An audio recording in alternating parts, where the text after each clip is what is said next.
question, it seems like you already, supposing you have a quality, but how you improve?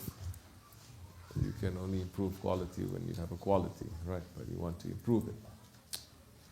I understand what you're trying to say, how to make your Ramazan better. Our Ramazan is not worth anything to Allah, as I said. Okay? Because this is the Ramazan, this is the Eid, this is the Qurban of the Akhir Zaman, of the second Jahiliyyah, in these dark, dark times. If 3 days there's no Khalifa, there's no Islam. For 100 years there's no Khalifa, not 3 days. So we're talking about applicability, how you apply. So many things now in Islam we cannot apply. Because there is no system, there is no authority, there is no power. It's been destroyed 100 years. And in that 100 years, from the beginning of Islam, Prophet ﷺ until 1400 years, 1300 years, we have always made great progress, powerful superpower. It fell in that 100 years without Islam being a superpower, this whole world turned to a hell, complete hell. And the lives of the Muslims have become hellish. Don't look at tall, shiny skyscrapers and people think the quality of life is good. You may even have that in dunya, but even in terms of dunya, what you have, how blessed is it when you're taking it away from the others? To sustain the life now of first world country, you have to squeeze so many so-called third world countries. It is artificial, it is forced, it is a system of zulm. You see? So where is our practice of Islam now in the Akhir Zaman? We cannot pretend that we are so good. We cannot say that things are so good. Not our namaz. There is no imam that is there representing Ahl Sunnah in the most holy places. Really? Yes? Ahl Sunnah gone. Ahl Tasawwuf, they've been buried a long time ago. So now you see traces and people are just trying to do something, fighting back and forth, because what is left of the Ahl Sunnah, what is left of the Ahl Tasawwuf, they're not trained in ego. So they have something, but they also have a lot of ego. So the enemy is just putting something in there to make them to fight against each other, and they're busy just fighting against each other, instead of collecting under one head and doing something. So this, really, when you look at it deeply, you say quality of Ramazan. I say forget about quality. We don't have a quality. We don't even have Ramazan. Look at what Muslim countries are busy with in Ramazan. What are they being busy with? Look on media, look on social media. What are they being busy with during Ramazan? Number one is being busy with what? Eating. Complete opposite to what Ramazan is supposed to be. You want to improve quality of your Ramazan? Now, do it. Move away from the animal characteristics. Number one. Which majority says there's nothing wrong. There's nothing wrong. We're fasting. We have a right to cook and eat. Let's make 1 billion videos about cooking and eating. Sahur. Cooking and eating here. Having a Ramadan buffet. Endless food, endless food, endless food. But the irony is, there are so many Muslims who are starving right now. On the one hand, they endlessly, it is shame in our culture even to show people you're eating outside, right? Now we're taking pictures of what we're eating, showing the whole world, look, we're eating. Ha, lick your hand, you didn't eat, I'm eating. So there are so many people now that they are starving in Ramazan, and there are so many people, they are wasting food. What kind of rahmat is going to come now to this nation? We should be thankful that Allah is not sending azab right now to us. What else? Busy in Ramazan? Shopping. Buying clothes now. All this is because of what? Because the Muslims, let's say, can we say majority? Can we say the movement now is Muslims are having more and more money, we may say, yes, than it was 10 years ago, 20 years ago. There are Muslims that are very in worse position, yes, but generally Muslims are getting more and more advanced, dunya-wise, right? And what is the Prophet ﷺ saying? There is something I fear for my nation in the Akhir Zaman more than the fitna of Dajjal. And they ask, what can be more dangerous than the fitna of Dajjal? He says, Hubub dunya. Now from top governments to villages, everyone is teaching you must run after the world. Put the world in your heart, put the world in your eyes, put the world in your hands. Run. Religion, it'll catch up with you. Don't concentrate so much. You're not terrorists, right? Why are you running after this? But run after dunya. So, the nation has fallen in love with the dunya. Look to Ramazan. Yes, the West saying, can't really blame them, saying, oh, Ramadan, it's time of reflection. Which Muslims are reflecting in Ramadan? Because they just find it, they never had it. So when they find something, they say one man's trash is another man's treasure. Even in the end of times, trashy things that we're doing in Ramadan, other nations, other people, they are very shocked, they're very surprised. But our standard is the Holy Prophet ﷺ, the Sahaba Kiram, the Ahlul Bayt, those ones who are righteous, that they were practicing completely, properly, until less than 100 years ago. So now, we should be thankful Azab is not coming down during Ramadan for us. Because bigger nations, they have been punished for lesser crimes than what this nation is doing in the Akhir Zaman. We're committing very major crimes against Allah, against the Prophet, against humanity. Leaders are doing, followers are following. Leaders are saying, not necessary, blind your eyes, put carrot into your mouth. People are following, good, we like that anyway. We don't like to fight. We don't like to stand up for haqq. We don't like to struggle. We want to enjoy the dunya. Hubub dunya. Now, so this is something that is very worrying. I'm watching, what is it that in the Akhir Zaman we're doing that is pleasing to Allah? As believers, the awliya Allah, they are shaking, they are afraid. And they are asking when it is Isha time, wishing that Qiyamah is going to happen, Judgment Day is going to happen in Fajr. If it's not happening in Fajr, that is going to happen in Zuhur. Not only asking so that the zulm will be finished, but asking because they are scared Allah will just finish everything. Do you understand? Now coming back to us, what can we do to make our Ramadan better?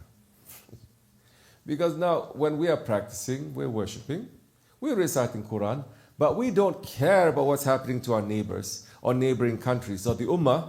We don't have a heart, we don't give a, what good is our worship? What value does our worship have? And we're being taught, because in this hubub dunya, our heart will become hard as stone. Finish. When you have the world inside your heart becomes stone. You don't care. People sitting next to each other, you don't care for each other. Muslim peoples not caring for other Muslim peoples. They're caring only for their own families, for their own nations, for their own countries. No ummah anymore. You see? So now, what kind of Ramazan we're having? Everyone's so happy, Ramazan Mubarak, Ramazan Mubarak. What is so Mubarak about that when we cannot stop the zulm that is happening? That we cannot even, masjids are not even putting up their hands to ask that Allah sincerely. You cannot go to Mecca, Medina to put up your hands and to ask to bring down the zulm sincerely. You cannot. It is haram. So what cause for believers to really celebrate anything?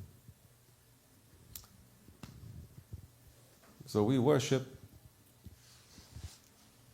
because we are grateful that Allah is giving us that opportunity to worship. We fast. We try to read Quran. We try to understand. We try to have some peace. We are very lucky here because Shaykh is saying, follow the Sunnah of the Prophet ﷺ in the Akhir Zaman. He's saying, the best treasure for a believer is his sheep, couple of things, some basic knowledge, run to the mountains and live simply and wait for Sahib Zaman to appear.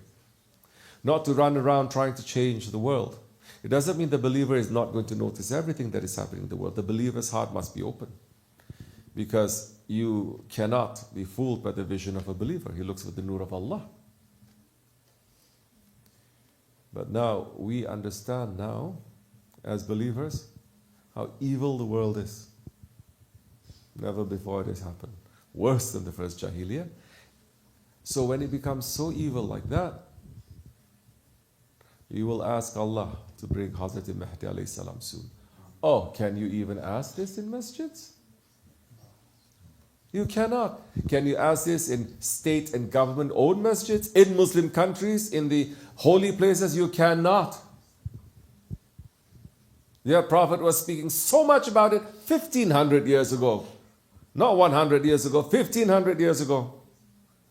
That we're seeing the signs of Dajjal and Akhir Zaman and the appearances of Mahdi right now. It is forbidden for Muslims to speak like that. You understand what big trouble we are in now? Everyone is. If it's not because of the hand of our Mashaykh, the hand of the awliyas protecting us, we'll be burned together with them, finished. Because this is the reality of, they call to be accomplice. Yes? Subahat. To be accomplice. You are not zulm, but you're accomplice to the zulm. In your heart you're saying, what can we do? It's the world. It's okay. At least I'm my family. You're already with the zulm. You are part of that system. You are zalim. Who is speaking? Only our shaykhs are speaking. What can we do? We can do one thing. In our heart, we can say, Ya Rabbi, we don't accept this. We don't like this. In our heart. Because we know our hands are tied.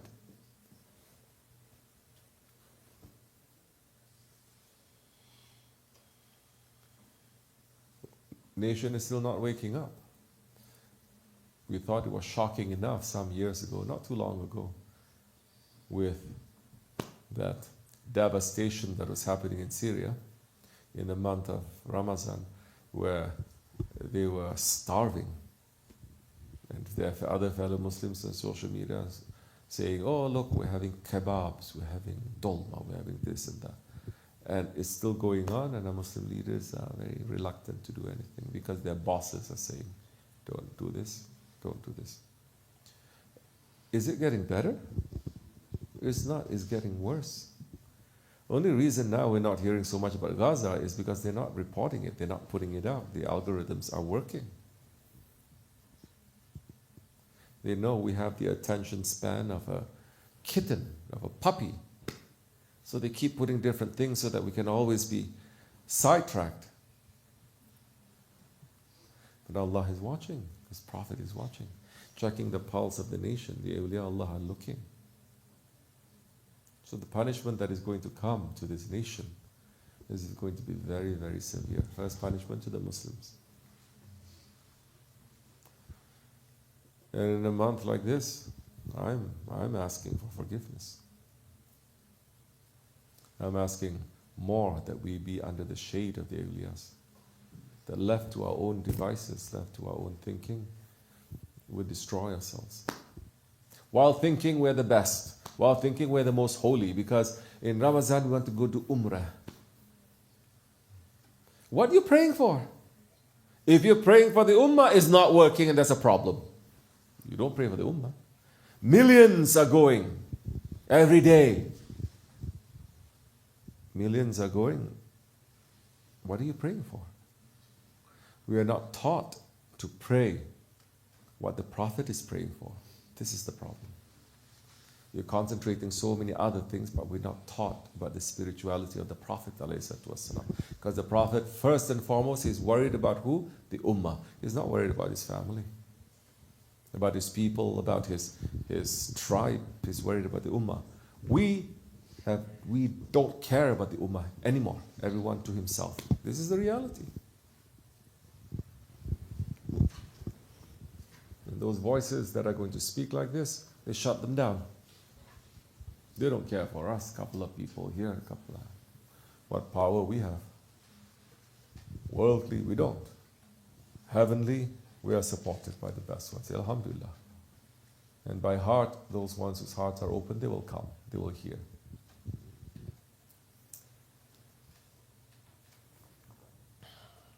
So what do we do? Say it at night. Count the evil inside that you want to get rid of, and look at the evil outside. Look at the evil. Allah, Allah, this is happening. Allah, Allah. The sheikhs are saying, don't worry, Allah's in charge. Which prophet is saying that? Which prophet is saying, in every prophet there is a, anti-prophet that is there. Yes? Musa, yes, correct or no? Don't look at me like Dumbo, huh? Every prophet there is, and then there is always a what? Adversary. Yeah.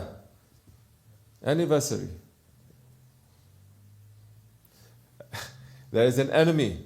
Musa alayhi salam has Firaun. Yes? Ibrahim alayhi salam has a Nimrud. Every prophet there is a big enemy that is there. Which prophet is saying when the enemy is attacking, it's okay, Allah is in charge, don't worry about it. Because they cannot say. They're controlled by so many wrong things. At least we can say. Our sheikhs are saying. So,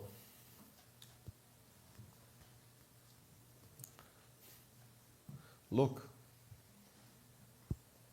and then ask for forgiveness and ask for protection.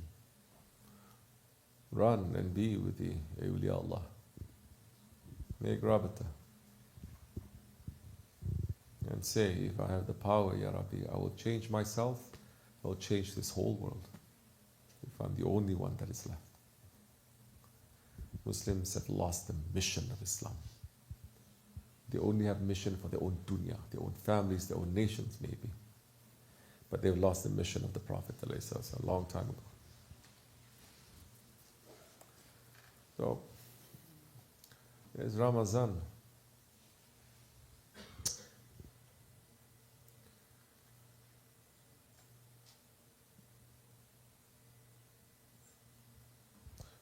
We want to run away from shaitan. Allah has locked up all the jinns, but shaitans are also in the form of man. Those ones are still circling around. So many. Now we must pull ourselves back a little bit from that, watch, and ask Allah for forgiveness and ask Allah for help. The more you are in the world, the more you're going to see the shaitans, the more they're going to attack you. That time more you're going to hold on to a guide because you don't know you're sprayed. You don't know you're infected. The doctor will know. Doctor is saying the symptoms, it means it's like that. You cannot deny them. So many times, in his time, he look at us and he say, "Wait, which hole you drop into?" He look all black. What happened? Now we know we went to the wrong places. Things like that still happen to us. We say a couple of times, people get very upset. So we don't say anymore.